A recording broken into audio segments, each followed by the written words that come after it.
शहजाद भट्ट साहब आप माशाल्लाह अंदरून शहर लाहौर से है आपकी पैदाइश।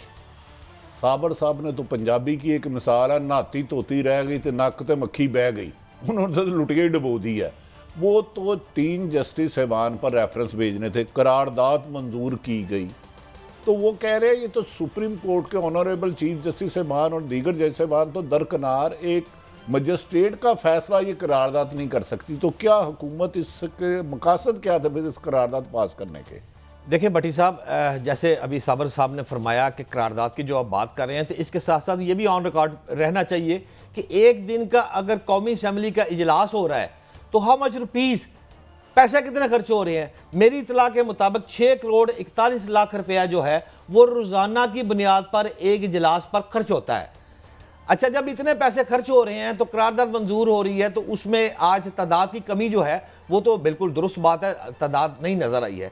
लेकिन सवाल यह है कि अगर आप इस चीज़ को लेकर सामने चलते हैं, इसके साथ साथ आपको ये भी देखना होगा कि इस वक्त सबसे बड़ा अहम टॉपिक मैं समझता हूं कि कल ही कौमी सलामती कमेटी का इजलास भी हो रहा है। उसमें भी जो फैसले हैं वो 100% फैसले जो है पाकिस्तान की जो तकदीर है उसको लेके चलेंगे। और ये इजलास जो कल प्राइम मिनिस्टर ऑफ पाकिस्तान की सरबराही में हो रहा है, ये इजलास में फैसला किया जाएगा कि पाकिस्तान को किस सिमत में लेके चलना है।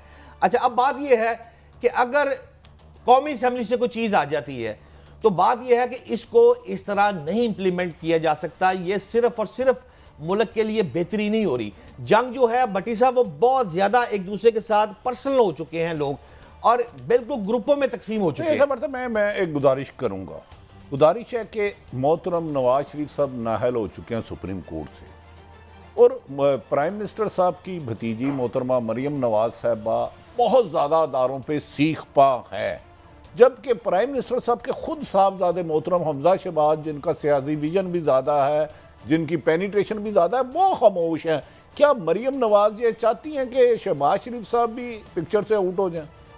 देखें भट्टी साहब, बात यह है कि सबसे पहले जब आप देखें वज़ीर आला पंजाब हमजा शहबाज शरीफ साहब के बाद वो इंग्लैंड चले गए, फिर वो 3 माह इंग्लैंड में रहे, बाद हमजा शहबाज वापस आए, सुलेमान शहबाज इस वक्त लाहौर में है।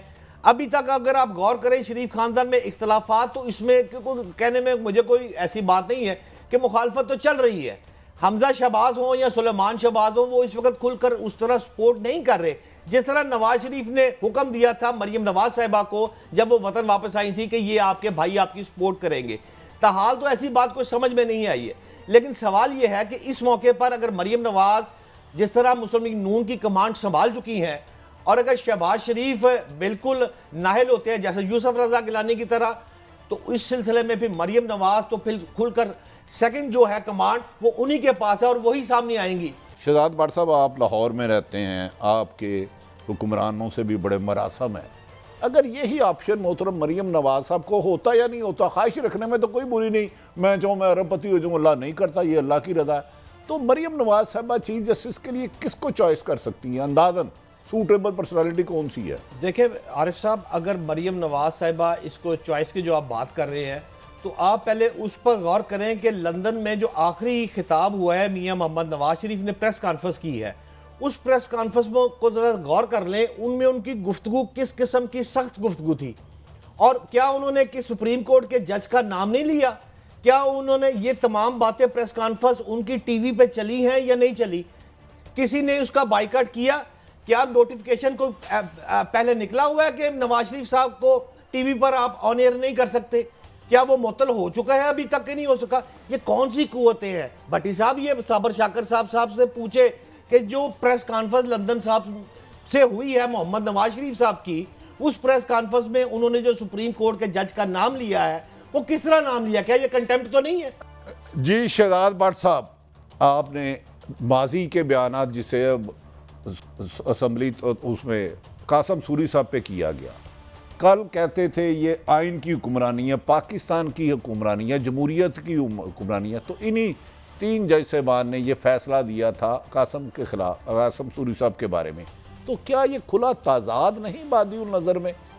देखिए भट्टी साहब, बात यह है कि जो 14 मई की तारीख जिस वक्त सुप्रीम कोर्ट साहब ने इलेक्शन करवाने की दे दी है, तो उसके बाद तो ये वाज़ह हो चुका है कि हुकूमत इस वक्त एक बंद गली में जा चुकी है। अच्छा, जब बंद गली में आ गई है तो मैं आपको खबर ये ज़रूर दूंगा यहाँ पर कि मेरे जो मुस्लिम लीग नून के ज़राए हैं उनके मुताबिक दो ही बातें हो रही है। एक बात तो ये है कि हुकूमत अब इलेक्शन में चली जाए, या दूसरी बात इनके पास है आर्टिकल 232। जब आर्टिकल 232 को ये पढ़ रहे हैं तो उसके मुताबिक मुल्क में एमरजेंसी जो है वो आइन के तहत ये लगाने की पावर तो इनके पास है। अच्छा, जब वो आइन का आर्टिकल 232 पर इंप्लीमेंटेशन करके लगाते हैं तो फिर सुप्रीम कोर्ट वो उड़ा देगी, ये बात भी दुरुस्त है। जब सुप्रीम कोर्ट एमरजेंसी लगाने की वजूहात बयान कर इनसे पूछेगी और उड़ा देगी तो एमरजेंसी भी नहीं लग सकती। अब इलेक्शन में अगर हम गए तो बंद गली में जा चुके हैं, और इन हालात में सवाई ये है कि डंग टपाओ पॉलिसी के अलावा और कोई ऑप्शन मुस्लिम लीग नून और हुकूमत के पास। साहब, हम अहमद जुबैरी साहब से रहनुमाई ले लेते हैं क्योंकि वो माशाल्लाह सुप्रीम कोर्ट बार के प्रेसिडेंट। अहमद साहब, ये कल कह रहे थे जब इमरान खान के खिलाफ फैसला आया, आइन की कामयाबी है, पाकिस्तान जीत गया, जमहूरियत जीत गई, और आज उन्हीं मौजूद जज साहबान के बारे में इस किस्म की नामुनासिब गुफ्तगू करना, क्या ये जमहूरियत के नुकसानदेह नहीं है? सर, अफसोस बिल्कुल जमहूरियत के खिलाफ है। आप एक अपने इंस्टीट्यूशन के खिलाफ इतनी मुहिम जुई कर रहे हैं तो बिल्कुल आप अगर उसकी बात नहीं मानेंगे तो आपका जमहूरियत क्या सिस्टम आपका कोलैप्स कर जाएगा। और इनको एहसास होना चाहिए ये जमहूरियत का हिस्सा है, लेकिन जमहूरियत जो हम समझें, अब जो बातें हो रही हैं कि इनके हिसाब से जो फैसले इनके आए वो ठीक है, वो जमहूरी फैसले होते हैं, वो जमहूरियत को तक़वियत देते हैं। जो फैसला इनके खिलाफ आ जाए उससे जमहूरियत पर अटैक हो जाता है और पार्लियामेंट को इस तरह से इस्तेमाल किया जा रहा है इसके करने के। बड़ा अफसोस है कि ये सब लोग साथ अगर आ गए तो इनको एहसास होना चाहिए कि अगर इस सिस्टम कोलैप्स हुआ तो आप सबको नुकसान होगा।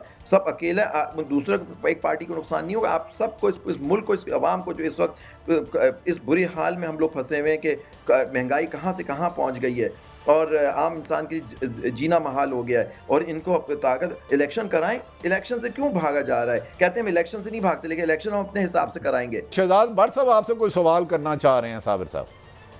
भट्टी साहब, देखें, मैं तो सिर्फ एक ही, चूँकि बहुत अरसा सुप्रीम कोर्ट को कवर करते रहे हैं, रिपोर्टिंग हम भी देखते रहे, साबर शाकिर साहब को इनको पूरा अबूर है। तो बेनज़ीर की शहादत के बाद भी अगर आप गौर करें ना साबर साहब, तो 40 दिन का इजाफा हुआ था, इंतखाबात तब भी लेट हुए थे। अब भी जो है वो वक्त मुकर्ररा जो है उससे टाइम बाद तो हो जाएगा, इलेक्शन होते मुझे तो नज़र नहीं आ रहे। मेरा सवाल आपसे ये है कि इस हालात में जो निगरान हुकूमत है इसकी आईनी हैसियत कैसे होगी? क्या देख रहे हैं आप इसको? वही उसी के लिए तो कह रहे हैं कि हम आके मिल के अमेंडमेंट कर लेते हैं। अच्छा, ये हो क्या रहा है? ये सूरत हाल किस तरफ जा रही है? हमने कल नेशनल सिक्योरिटी का भी इजलास है, इनको बड़े अच्छे अच्छे अल्फाज में सॉफ्टली ये कहा जा रहा है कि आप मेहरबानी करें कि सूरत हाल है कि एक ही दिन इलेक्शन करवाना है ना, सारे करवाना है, तो फिर एक ही दिन का इलेक्शन का सिर्फ एक ही ऑप्शन है। ये इलेक्शन तो आगे नहीं जा सकते, 6 महीने तक डिले नहीं हो सकते, ना पंजाब का ना खैबर पख्तूनख्वा का। ये तो है गैर आइनी, जो वो वाले काम है वो पीछे आ सकता है। कौमी असम्बली तहलील करें, सिंध असम्बली तहलील करें, बलूचिस्तान असम्बली तहलील करें और फिर इलेक्शन करवा लें। और अच्छा, और बात भी है साबर, बहुत बहुत शुक्रिया जी। प्लीज आप साबर बात मुकम्मल करें। मैंने कहा एक छोटी सी बात कि ये जो कह रहे हैं ना कि सिक्योरिटी का इशू बना रहे हैं, ये सिक्योरिटी का इशू आगे जाके इनके गले पड़ सकता है।